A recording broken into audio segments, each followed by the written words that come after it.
जीवन का स्वभाव। जीवन हमारा बनाया हुआ नहीं है, जीवन परमात्मा ने बनाया है और परमात्मा ने जीवन का स्वभाव बनाया है, वह है आनंद। जीवन दुख के लिए नहीं बनाया है, इंसान अपने मूल स्वभाव के अनुरूप चले तो ही ठीक है। आप कहेंगे कि ये कौन सा विषय हो गया है, ये तो सभी जानते हैं और सब इसके लिए प्रयास भी करते हैं, ये तो कहने की बात हो गई। लेकिन हम चारों तरफ निगाह करें तो दिखाई देगा कि हर कोई दुखों को खोज रहा है। उसके सारे कृत्य ऐसे हो रहे हैं जो दुखों को बढ़ावा दे रहे हैं। इसलिए ऊपरी तौर पर सब जानते हैं कि जीवन का स्वभाव आनंद है, पर भीतर स्मृति में ये बात लगातार रहती नहीं है। यहाँ तक कि लोग आनंद को पाप भी बताते हैं। उन्होंने दुख को ही जीवन का सत्य समझ लिया है। वे लोगों को कष्ट उठाने की शिक्षा व प्रेरणा देते हैं। कहते हैं कि इस जन्म में जितने ज़्यादा कष्ट उठाओगे, अपने शरीर को जितनी ज़्यादा तकलीफ़ दोगे, उतना ही अगले जन्म में सुख मिलेगा। आखिर चाहिए उन्हें भी सुख ही, लेकिन एक गलत धारणा उन्होंने पाल ली। पूर्व में किसी बुद्ध पुरुष के साथ ऐसा हुआ होगा कि कितनी भी कष्टकारी अवस्था में आनंद को महसूस कर पा रहा होगा। वह अपने मूल स्वभाव में इतना चला गया होगा कि उसे कोई बाहरी कष्ट उस आनंद अवस्था से बाहर नहीं कर पा रहा होगा। कभी उसने जानकर कष्टों को नहीं बुलाया होगा। उसने ये शिक्षा नहीं दी होगी कि सारी ऊर्जा कष्टों को खोजने में लगा दो। उसने यह शिक्षा दी होगी कि कितनी भी कष्टकारी स्थिति आ जाए, अपनी आनंद अवस्था को मत भूलो। लेकिन कुछ लोगों ने इस बात को पूरा उलट दिया है। वे कहते हैं जितने ज़्यादा कष्ट उठा सकते हो तब तक कष्ट ढूंढते रहो और उठाते रहो। परमात्मा द्वारा दी गई इस पुण्य काया का इससे बड़ा निरादर और कोई नहीं हो सकता। ये जो दुख सृजन करने वाले लोग हैं, वे बड़े खतरनाक हैं। इंसान के शरीर की हत्या तो छोटी बात है, लेकिन इंसान के मूल स्वभाव की हत्या बड़ा खतरनाक अपराध है। कोई मनुष्य तरह तरह के कष्ट भोग कर अपने आप को दूसरों से अलग तो कर सकता है, अपने आप को विशिष्ट बना सकता है, दूसरों से सम्मान प्राप्त कर सकता है, लेकिन वह दूसरों के जीवन में आनंद नहीं भर सकता है, क्योंकि वह तो कष्ट की शिक्षा दे रहा है। उसकी सोच में तो कष्ट ही कष्ट है। वह आनंद की बात भी करेगा तो झूठी होगी, क्योंकि उसने न आनंद का मार्ग जाना है न उसे महसूस किया है। वैसे भी कष्ट इंसान की सोच को संकुचित करता है। कष्ट इसलिए भोगना है क्योंकि उसको उसमें स्वयं का कुछ कल्याण दिखाई दे रहा है। कष्ट भोगने में दूसरों की आवश्यकता नहीं है, बल्कि दूसरों से बिल्कुल अलग होना पड़ता है।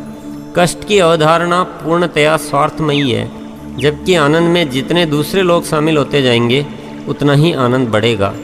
आनंद इंसान की सोच को विस्तृत करता है, उसका दायरा असीमित हो जाता है, उसकी गतिविधियां स्वतः ऐसी हो जाती है जो दूसरों को आनंद प्रदान करे। इस बात की बहुत ज़्यादा ज़रूरत है कि इंसान इस बात को याद रखना सीख जाए।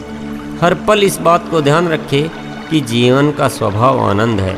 बात जितनी आसान लग रही है उससे थोड़ी कठिन है।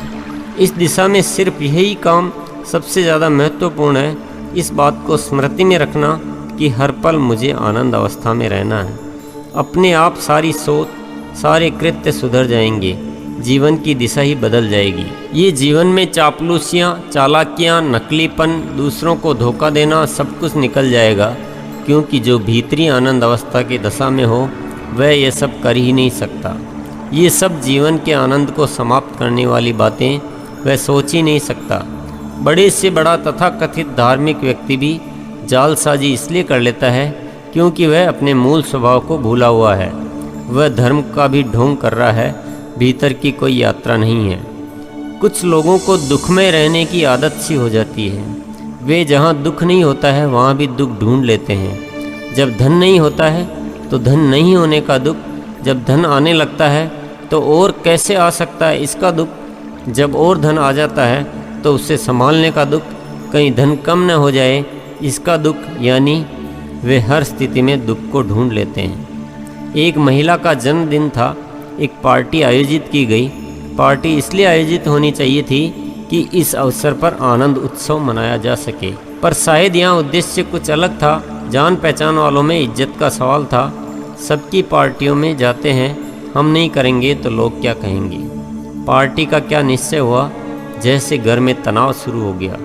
हर बात में मतभेद। पति को कौन सी जगह पसंद है तो पत्नी बोलती है जन्मदिन मेरा है या आपका, मेरी पसंद की जगह होनी चाहिए। बच्चे कुछ और ही कह रहे हैं, हर बात में वही तनाव। खाने में क्या होगा, किस किस को बुलाना है, कार्यक्रम कैसा होगा, ये सब तय करने में न जाने कितनी बार झगड़ा हुआ। पति मन ही मन बार बार सोच रहा था, पता नहीं किसने ये जन्मदिन पार्टी का सिस्टम बनाया। जिन जिन को बुलाया गया था वहाँ भी कुछ कम नहीं था। क्या पहनना है, गिफ्ट क्या देना है, मेरी बर्थडे पर उसने यह दिया था, न जाने कितनी तरह की उलझनें। किसी का पति शाम को जल्दी नहीं आ पाया, पत्नी तैयार होकर बैठी है और गुस्सा कर रही है। किसी को कोई ज़रूरी काम छूट जाने का तनाव। अपनी इज्जत बनाकर रखने के लिए महिला के पति व बच्चों ने मिलकर एक कार उसको जन्मदिन पर तोहफे में दी। सब बड़ी खुशी दिखा रहे थे। मन ही मन कई महिलाएं सोच रही थी, देखो इनके घर में कितना अच्छा है, एक दूसरे से कितना प्यार करते हैं। हमारे पति ने तो कभी अच्छा तोहफा लाकर नहीं दिया। पार्टी समाप्त हुई, सब लोग चले गए। घर पर सबके चेहरों पर जो हंसी दिखाई दे रही थी, पता नहीं कहाँ गायब हो गई, जैसे कोई नकली मुखौटा लगा रखा था, जो पार्टी खत्म होते ही उतार दिया गया। पत्नी बोली, कार ही देनी थी तो कम से कम मेरी पसंद की तो देते, और नाम मेरा कर दिया और चलाएंगे सभी। कुछ लोगों को दुख ढूंढने में इतनी महारत हासिल हो जाती है कि वे कितनी भी अच्छी से अच्छी बात में दुख ढूंढ लेते हैं। जब आप दूसरों को दिखाने के चक्कर में पड़ जाते हो तो ये नकलीपन बड़ी तकलीफ देता है। हर समय यही चिंता खाई जाती है कि लोग क्या कहेंगे। अच्छे से अच्छे खुशी के अवसर को सिर्फ इस बात के पीछे दुख में बदल देते हैं कि लोग क्या कहेंगे। इसीलिए ये कहावत बन गई है कि सबसे बड़ा रोग क्या कहेंगे लोग। कुछ लोगों को दुखी रहने की इतनी आदत हो जाती है कि सब कुछ ठीक चल रहा होता है, सारी बात खुशी की है, लेकिन उनको जैसे असामान्य सा लगता है, वे ऐसी घड़ी में भी दुख की कल्पना करने लग जाते हैं। वर्तमान में कुछ गलत नज़र नहीं आ रहा हो तो भविष्य की आशंकाओं से भर जाते हैं। ये सब इसलिए होता है कि वे अपने मूल स्वभाव का स्मरण नहीं रखते हैं। यदि मूल स्वभाव का स्मरण हर पल रहे तो इंसान हर समय आनंदित रह सकता है, वह भी भीतरी आनंद। इसका अभ्यास करो।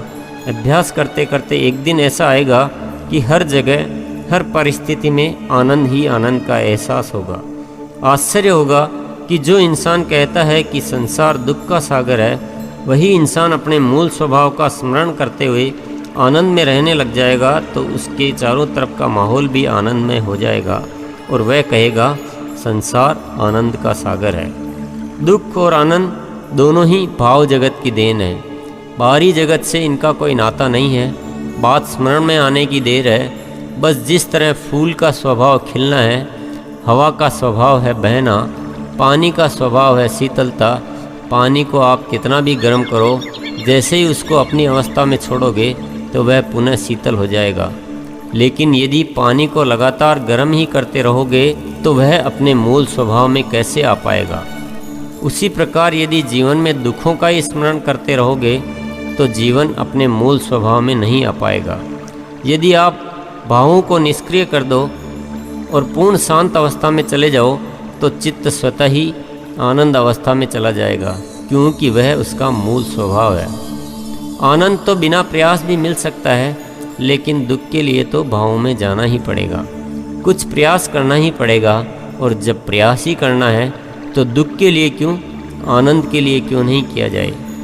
अभ्यास के लिए उन पलों का स्मरण करो जब आपके जीवन में असीम आनंद का अनुभव हुआ हो। जब जब कुछ सकारात्मक घटित हुआ हो। हमारी कुछ आदत सी हो गई है कि हम नकारात्मक बातों का ज़्यादा स्मरण करते हैं। किसी में 100 अच्छाई है तो उसकी बात नहीं करेंगे, लेकिन कोई एक बुराई है तो उसकी बात अवश्य करेंगे। किसी ने हमारा अपमान किया हो तो उसे ज़रूर याद रखेंगे, और उसी ने कभी हमारा सम्मान किया हो तो उसे भूल जाएंगे। कोई अप्रिय बात हो गई हो तो बड़े ज़ोर शोर से चर्चा करेंगे, लेकिन कोई प्रिय बात हुई हो तो उसे सामान्य समझकर भूल जाएंगे। क्या शौक चढ़ा है ऐसा दुखों को खोजने का। क्यों पानी को गर्म करने में लगे हो, उसे अपनी शीतलता में रहने दो। जीवन के आनंद कमल को खिलने दो, उसमें बाधक मत बनो। परमात्मा द्वारा दी गई सौगात का यूं अपमान मत करो। ज़्यादातर लोग आनंद में रहना तो चाहते हैं, पर वे आनंद को मात्र धन में या भोग विलासिता में समझते हैं। धन का अपनी जगह महत्व है, लेकिन भोग विलासिता को आनंद का स्रोत समझना बहुत बड़ी भूल है। धन का इतना ही महत्व है कि वह बाहरी आवश्यकताओं को पूरा करता रहे, ताकि ये बाहरी आवश्यकताएं भीतरी यात्रा को बार बार विचलित न करें। लेकिन धन को अंतिम आनंद मान लेना आनंद से दूर होना है। इसी के चलते कई लोग धन लोलुप हो जाते हैं, येन केन प्रकारेण धन पाना चाहते हैं। वे दूसरों के साथ चापलूसियाँ और धोखाधड़ी करने लग जाते हैं और असली आनंद से दूर होते जाते हैं।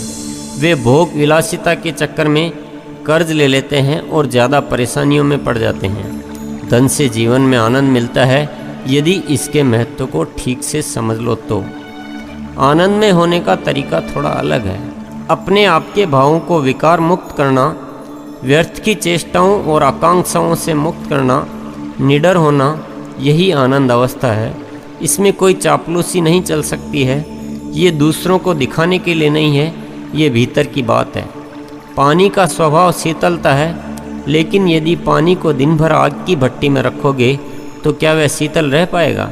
इसी प्रकार यदि भावों को भी दिन भर विकारों, अनर्गल चेष्टाओं, आकांक्षाओं या डर की भट्टी पर रखोगे तो क्या वे आनंद अवस्था में रह पाएंगे?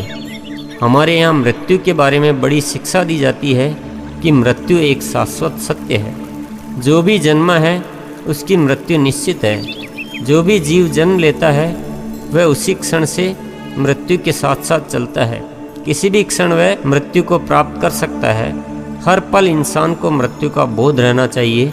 केवल शरीर मरता है, आत्मा अजर अमर है। मनुष्य क्या साथ लेकर आया था, क्या साथ लेकर जाएगा, ये शरीर मिट्टी का पुतला है। इसका इतना मोह मत करो। जीवन चंद घड़ियों का खेल है। इस प्रकार की अनेक शिक्षाएं हमको दी जाती है। क्या इस दुनिया में एक भी व्यक्ति ऐसा हुआ जो ये कह पाया हो कि जीवन जब एक खेल ही है और ये समाप्ति होना है तो मैं क्यों इतनी मेहनत करूं, क्यों न इसको ऊपर वाले के भरोसे छोड़ दूं, जो होगा सो हो जाएगा। बचा तो मैं वैसे भी नहीं सकता, कितनी भी कोशिश करेगा तो भी वह नहीं कर पाएगा। आत्महत्या भी कोई इस सोच से नहीं करता।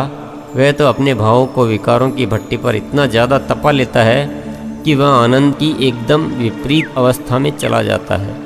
अन्यथा यह किसी भी इंसान के वश में है ही नहीं, क्योंकि परमात्मा ने मनुष्य का स्वभाव सृजनात्मक बनाया है। सृजनात्मकता आनंद का ही रूप है। इंसान जैसे ही मृत्यु बोध में जाएगा वह तत्काल यही सोचेगा कि मैं कुछ न कुछ सृजन करके जाऊं, क्योंकि यही उसका स्वभाव है। अलग अलग व्यक्ति की गतिविधियां अलग अलग हो सकती है। जीवन को मिथ्या धारणाओं में जकड़ लेने से उनके निर्णय विपरीत भी हो सकते हैं, पर यह निश्चित है कि जीवन का स्वभाव दुख नहीं है, उसका स्वभाव आनंद है।